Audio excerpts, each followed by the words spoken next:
Israeli हमले के बाद यमन के हौथियों ने उसी अंदाज में इजरायल पर किया पलटवार। एयरपोर्ट, बंदरगाह समेत कई महत्वपूर्ण टारगेट पर हमला।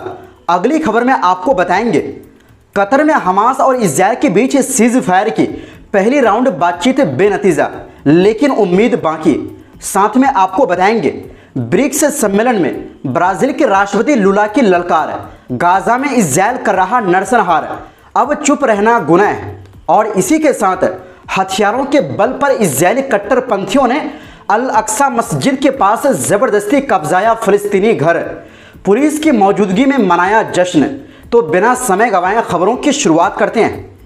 दोस्तों, यमन के लगातार हमले से इजरायल बौखला गए और अब इजरायल फिर से यमन पर भी हमला किया है। लेकिन इस दौरान यमनी हौथी ने अपनी एयर डिफेंस सिस्टम का दमदार प्रदर्शन किया है और इजरायली फाइटर जेट्स को वापस लौटने पर भी मजबूर कर दिया है। हालांकि बहुत जगह पर यमन पर हमला भी हुआ है। इस बीच यमन के अंसारुल्लाह हौथी आंदोलन के सैन्य प्रवक्ता ब्रिगेडियर यहिया सरी ने सोमवार को एक बड़ा ऐलान किया। उन्होंने कहा कि उनकी फोर्सेज ने 3 बैलिस्टिक मिसाइलों और 8 ड्रोन विमानों से इजरायल के अंदर कई अहम ठिकानों को निशाना बनाया। इनमें तेल अवीव स्थित बेन गुरियन एयरपोर्ट, जो इजरायल का सबसे बड़ा हवाई अड्डा है, अशदोद बंदरगाह, अशकलोन पावर स्टेशन और इलात पोर्ट शामिल है। इससे कुछ ही घंटे पहले इजरायली वायुसेना ने यमन के हुदैदा, रास इस्सा, अल सलीफी और रास अल कतीब में स्थित पावर स्टेशन और बंदरगाहों पर हवाई हमले किए थे। इसके जवाब में हौथियों ने इजरायल की ओर बैलिस्टिक मिसाइलें दागी, यानी उसी के अंदाज में। यहिया सरी ने कहा कि मिसाइलें और ड्रोन अपने लक्ष्यों पर सफलता से पहुंचे और इजरायली डिफेंस सिस्टम उन्हें रोकने में नाकाम रहा। उन्होंने दावा किया कि यमनी डिफेंस सिस्टम ने इजरायली विमानों को पीछे हटने पर मजबूर कर दिया और स्थानीय रूप से बने एयर डिफेंस मिसाइलों से इजरायली पायलटों और ऑपरेशन रूम में अफरा तफरी मचा दी। यहिया सरी ने साफ कर दिया कि हमारा मकसद सिर्फ और सिर्फ गाजा और फिलिस्तीन को सपोर्ट करना है और यह हमले आगे भी जारी रहेंगे। हौथी मीडिया प्रमुख नसरुद्दीन आमिर ने कहा कि इजरायल का हमला यमन की जवाबी कार्रवाई को नहीं रोक सकता और जब तक गाजा पर हमला और घेराबंदी खत्म नहीं होती, यमन की फौजें इजरायल के भीतर हमले करती रहेंगी। वहीं इजरायली सेना ने रेडियो पर बताया कि उन्होंने यमन के हुदैदा शहर पर हवाई हमला शुरू कर दिया है। सिटी पावर स्टेशन को खाली करने का आदेश जारी किया गया और इजरायली रक्षा मंत्री इज़राइल काट्ज ने घोषणा की कि ऑपरेशन का नाम ब्लैक फ्लैग, यानी काली झंडा रखा गया है। काट्ज ने दावा किया कि उनकी सेना ने उन सभी बंदरगाहों पर हमला किया है जहां से हौथी गतिविधियां संचालित हो रही थी और गैलेक्सी लीडर नामक जहाज को भी निशाना बनाया, जो 2 साल पहले हौथियों ने जब्त किया था और अब खुद उनका इस्तेमाल हौथी कर रहा है। यही नहीं, उन्होंने गिदर भव की धमकी देते हुए कहा, जो हाथ इजरायल के खिलाफ उठेगा उसे काट दिया जाएगा। हौथियों को इसकी भारी कीमत चुकानी होगी। इजरायली मीडिया के अनुसार वायुसेना ने हुदैदा पर लगभग 20 भारी मिसाइलें गिराई।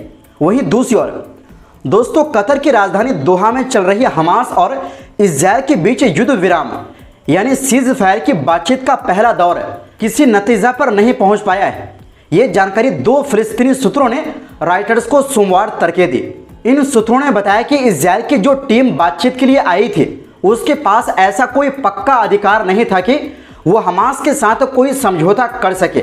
वहीं दूसरी तरफ इजरायली प्रधानमंत्री बेंजामिन नेतन्याहू, जो इस वक्त अमेरिका के दौरे पर है और वहां के राष्ट्रपति डोनाल्ड ट्रंप से मिलने जा रहे हैं, उन्होंने शनिवार रात कहा था कि हमास की जो ताज़ा मांगे हैं वो इजरायल को मंजूर नहीं है। फिर भी उन्होंने बातचीत के लिए एक सीनियर लेवल की टीम को दोहा भेजा था। अब उम्मीद है कि सोमवार को ये बातचीत दोबारा शुरू हो सकती है, यानी अब तक फिर से बातचीत शुरू हो गई है। इस पूरी बातचीत के दौरान कई मध्यस्थों, राजनीतिक जानकारों और खुद अमेरिकी राष्ट्रपति डोनाल्ड ट्रंप को भी उम्मीद थी कि 1 हफ्ते के अंदर दोनों पक्ष किसी न किसी समझौते पर पहुंच जाएंगे, लेकिन पहले राउंड में ऐसा नहीं हो सका। वहीं दूसरी ओर दोस्तों, ब्राजील के राष्ट्रपति लुइज इनासियो लुला डा सिल्वा ने एक बार फिर दुनिया को इजरायल की ओर से गाजा में हो रहे अत्याचारों पर चुप्पी तोड़ने की अपील की है। उन्होंने साफ कहा कि गाजा में जो कुछ भी हो रहा है वो एक तरह का नरसंहार है जिसमें निर्दोष फिलिस्तीनी आम नागरिकों को मारा जा रहा है। रविवार को रियो डी जेनेरियो में आयोजित ब्रिक्स सम्मेलन के उद्घाटन के दौरान लुला ने यह बयान दिया। यह सम्मेलन 11 उभरती हुई अर्थव्यवस्थाओं के नेताओं की मौजूदगी में हो रहा था। राष्ट्रपति लुला ने कहा, हम इस नरसंहार पर चुप नहीं रह सकते जो इज़राइल गाजा में कर रहा है। वहां मासूम नागरिकों की अंधाधुंध हत्या हो रही है और भुखमरी को एक युद्ध के हथियार की तरह इस्तेमाल किया जा रहा है। आपको बता दें कि लुला डा सिल्वा पहले भी कई बार इज़राइल पर नरसंहार का आरोप लगा चुके हैं। उन्होंने फरवरी 2024 में एक सार्वजनिक कार्यक्रम में कहा था, इज़राइल जो कर रहा है वो युद्ध नहीं है, वो नरसंहार है, क्योंकि वहां महिलाओं और बच्चों को मारा जा रहा है। उनके इस बयान के बाद एक बड़ा डिप्लोमेटिक विवाद भी खड़ा हो गया था। इज़रायली प्रधानमंत्री बेंजामिन नेतन्याहू ने 19 फरवरी 2024 को इस पर कड़ी प्रतिक्रिया दी थी। उन्होंने कहा था कि ब्राज़ीली राष्ट्रपति का बयान होलोकॉस्ट की याद को अपमानित करता है और ये यहूदी लोगों और इज़राइल के आत्मरक्षा के अधिकार को नुकसान पहुंचाने की कोशिश है। वैसे दोस्तों, इज़राइल की यह हमेशा से चाल रहा है कि जब भी उसके खिलाफ यानी जब भी उनके अपराध के खिलाफ कोई बोलता है तो ये उनको यहूदी विरोधी घोषित कर देता है और दुनिया इसकी चाल समझ चुके हैं। यही वजह है कि दुनिया भर के देश इज़राइल के करतूतों की आलोचना कर रही है।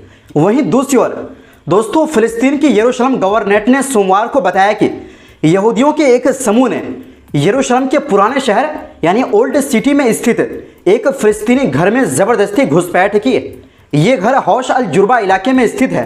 जानकारी के मुताबिक मकान का दरवाज़ा ज़बरदस्ती तोड़ा गया और फिर कब्जा करने वाले यहूदी वहां अंदर घुसकर नाचने गाने लगे। सबसे हैरानी की बात यह रही कि इस पूरे घटनाक्रम के दौरान इज़रायली पुलिस उनकी सुरक्षा कर रही थी। स्थानीय मीडिया रिपोर्ट्स के अनुसार यहूदी सेटलर से पिछले कुछ दिनों से इस मकान पर कब्जा जमाए बैठे हैं और सोशल मीडिया पर वायरल वीडियो में उनकी इस कामयाबी का जश्न साफ देखा जा सकता है। अल जज़ीरा को मिली जानकारी के मुताबिक ये घर अल अक्सा मस्जिद की पश्चिमी दीवार से सटे सूक अल कत्तानीन यानी कपड़ा बाजार के पास स्थित है। बताया गया है कि घर के मालिक महिला की मौत के बाद यह यहूदी कब्जा हुआ। वो हथियारों के साथ घर में घुसे।